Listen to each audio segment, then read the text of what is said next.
वाल्मिक कराडचं नाव कोणी घेत नाहीये. वाल्मिक कराड हा त्या जिल्ह्यातल्या डॉनचा छोटा शकील आहे. आता डॉन कोण हे विचारू नका. डी तर समजतं की नाही कोण. D for don.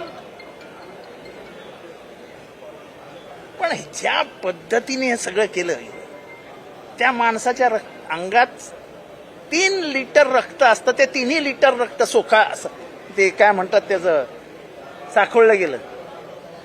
त्याच्या बरगड्या तुटल्या, त्याच्या अंगावर WWF सारख्या उड्या मारल्या, त्याचं लिंग कापलं, पाणी पाजायचं म्हणून त्याच्या तोंडामध्ये लघवी केली, त्याचे दोन्ही हात तोडले, दोन्ही पाय गुडघ्यापासून तोडले. मी जेव्हापासून पेपर वाचायला शिकलो आहे तेव्हापासून एवढी क्रूर हत्या राजकीय क्षेत्रामध्ये झाल्याची माझ्या तरी आठवणीत आणि वाचण्यात आलेली नाही.